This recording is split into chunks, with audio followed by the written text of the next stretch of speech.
When Thomas was by himself, every sound and every shadow was spooky.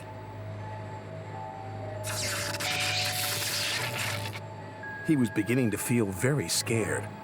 "There's no such thing as ghosts," he said nervously. "Who's there?" Thomas was so busy looking for ghosts, he didn't watch where he was going.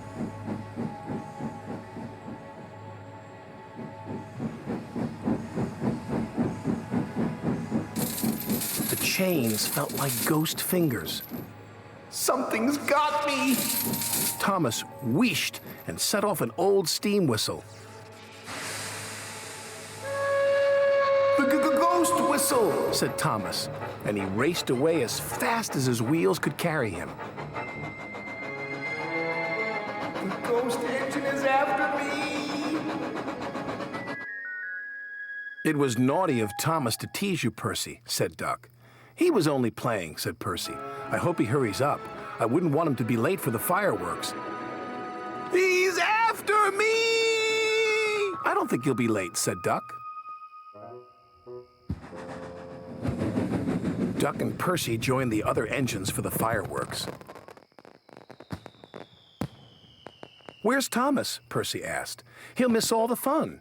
"It would serve him right after all his teasing," Duck said. But Percy was worried. He went to look for his friend.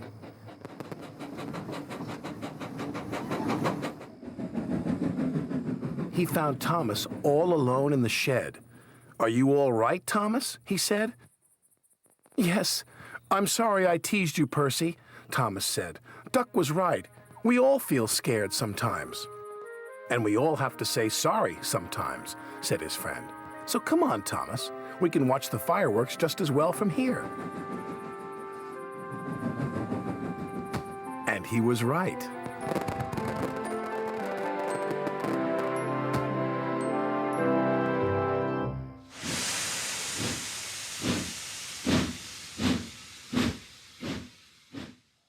It was a moonlit night. Henry was taking a goods train to the station by the lake. "Whenever that owl hoots, a mist rolls in," murmured Edward. "There's a legend that when the mist's about, there's a ghost about too. Take care on the old line, Henry." "Stupid bird," said Henry. "Owls, mists, ghosts. Edward's going soft at the boiler. There's no mist." But Henry was wrong. "What's that?" cried Henry. "It's an amber lamp," murmured his driver. "That means proceed with caution." "Who's there?" No one replied. Henry crept slowly forward. He stopped by a tree. It had a sign nailed to it, "Beware of the viaduct." The driver was surprised. No one warned us about that before. And look, the signal's red. And the gates are closed. And there's a fogman's coat. But where is its owner? Then they saw a light move within the station building. "Ghosts!" exclaimed Henry. "Edward was right." "Something very strange is happening," said his driver. "I think it's best we go back." "So do I," agreed Henry. By morning, the mist had cleared. A workman was talking about the unsafe viaduct. "Lucky you didn't cross it last night." "Yes, but we don't know who warned us," replied Henry's driver. Later that day, he spoke to Henry. "The viaduct has been repaired. We can take our train back along the old line tonight." Henry really didn't want to. But when nightfall came, he was sizzling nicely. Suddenly, an owl hooted, and then Gordon thundered by. "Oh, look, Henry's spooked," said a freight car. "Be quiet," snapped Henry. "I'm not scared." But he was.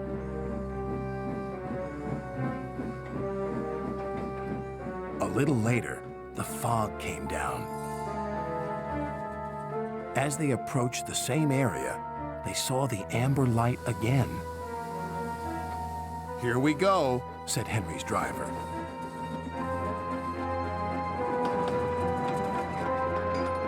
Then, unknown to Henry, the gates mysteriously closed by themselves, and the signal went red. The freight cars had seen everything, and they were spooked. "Faster, faster, there's a ghost about!" "Stop, stop!" yelled Henry. A mysterious figure watched Henry go by. Ahead was a landslide blocking the line.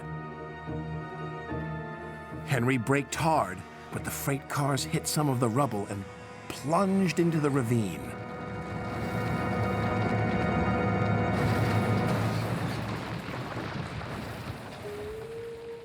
Just then, Henry's driver saw a strange sight coming towards them. "What's that?" he said. The fireman laughed. "That's our ghost. It's Old Bailey, the fogman." Old Bailey was very cross. "I tried to warn you about the viaduct. Why didn't you pay attention?" "We're sorry," replied the driver. "Is there anything we can do to thank you?" "I'd like to operate that old station. If you let me, I promise I won't spook Henry again." And in a little while, Old Bailey's wish was granted. "You and your station will be really useful," said Sir Topham Hatt. "Let's hear a hearty thank you to the friendliest, ghost on the island." Everyone cheered, especially Henry, who was the happiest of all.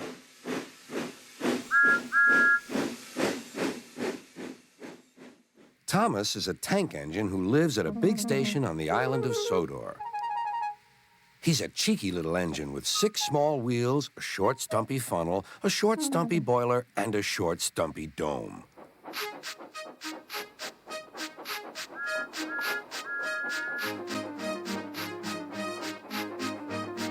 He's a fussy little engine, too, always pulling coaches about, ready for the big engines to take on long journeys.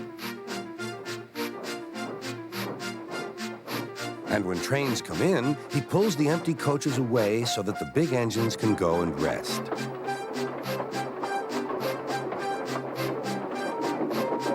Thomas thinks no engine works as hard as he does.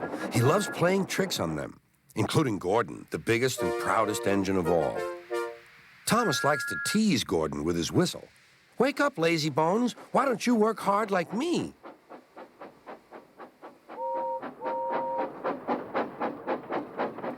One day, after pulling the big express, Gordon had arrived back at the sidings very tired. He was just going to sleep when Thomas came up in his cheeky way.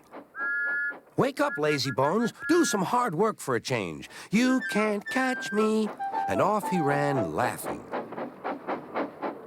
Instead of going to sleep again, Gordon thought how he could get back at Thomas.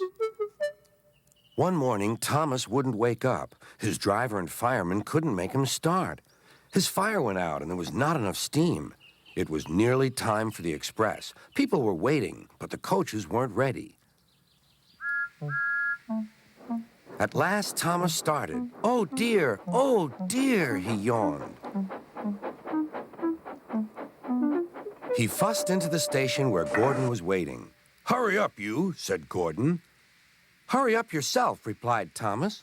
Gordon, the proud engine, began making his plan to teach Thomas a lesson for teasing him.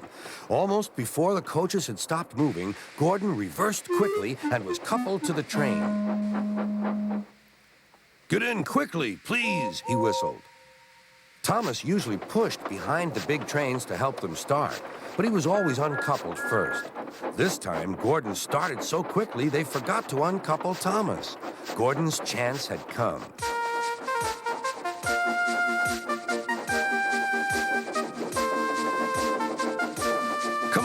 Come on, puffed Gordon to the coaches. The train went faster and faster, too fast for Thomas. He wanted to stop, but he couldn't. Beep, beep, stop, stop. Hurry, hurry, hurry, laughed Gordon. You can't get away, laughed the coaches. Poor Thomas was going faster than he had ever gone before. He was out of breath and his wheels hurt him, but he had to go on. I shall never be the same again, he thought sadly. My wheels will be quite worn out.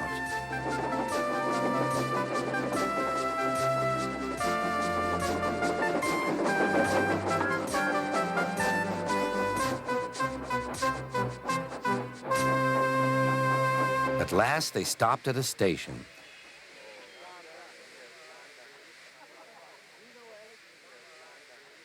Thomas was uncoupled, and he felt very silly and exhausted. Next, he went onto a turntable, thinking of everyone laughing at him.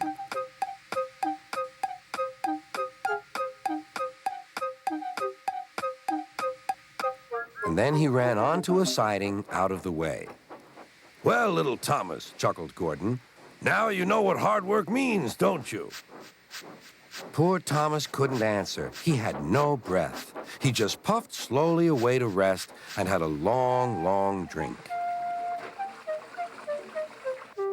Maybe I don't have to tease Gordon to feel important, Thomas thought to himself, and he puffed slowly home.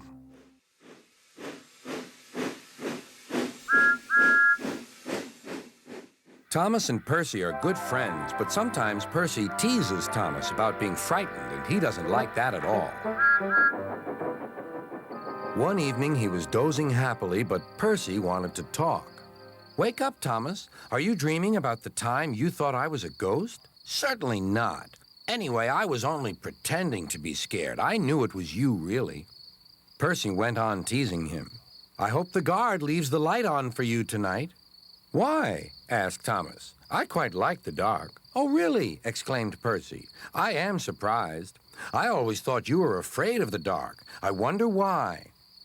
Thomas decided to say nothing and went to sleep instead. Next day, Sir Topham Hatt came to see him.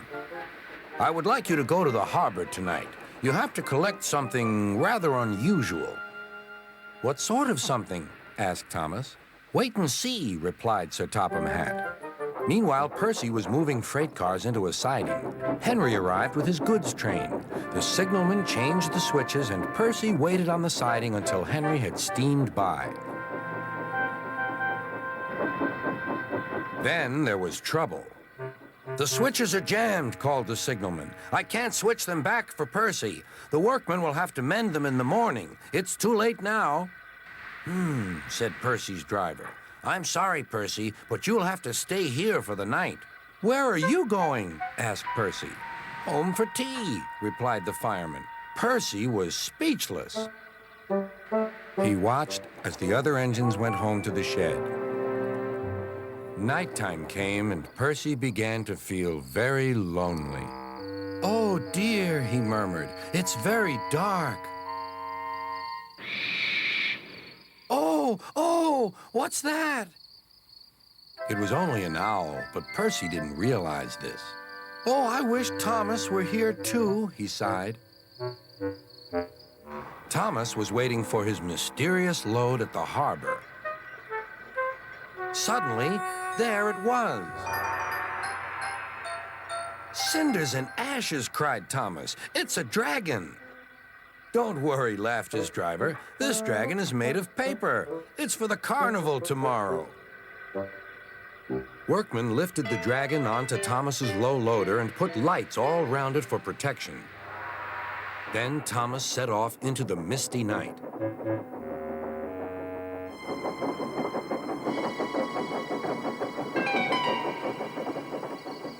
Percy was asleep on his siding and had no idea that Thomas was approaching him.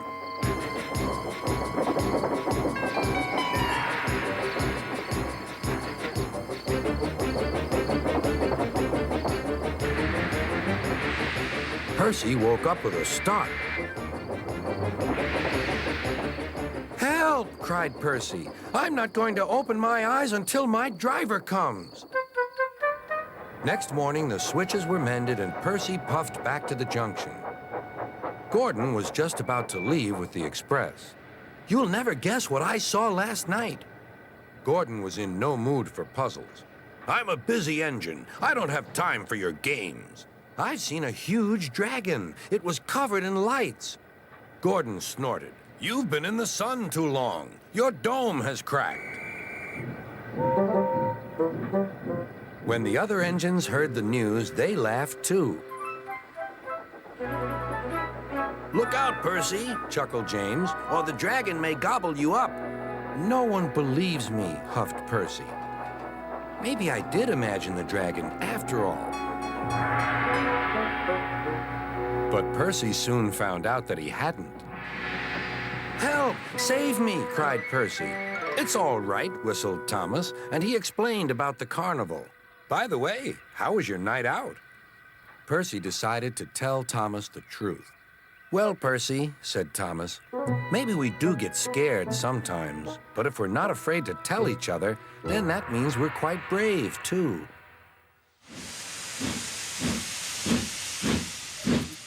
Diesel, the new engine, was sulking. The freight cars would not stop singing rudely at him.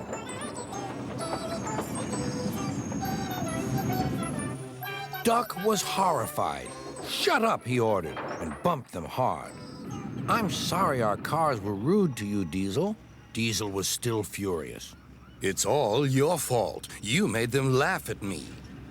"Nonsense," said Henry. "Duck would never do that.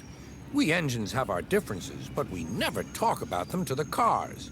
That would be disgraceful," said Gordon. "Disgusting," put in James. "Despicable," finished Henry.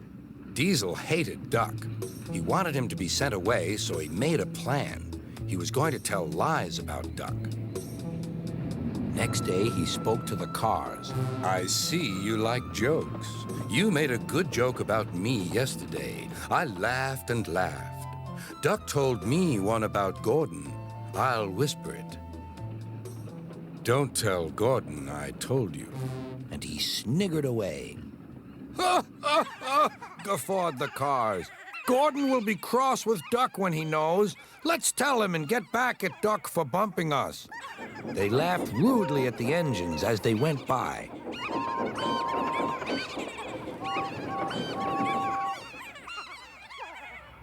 Soon Gordon, Henry, and James found out why.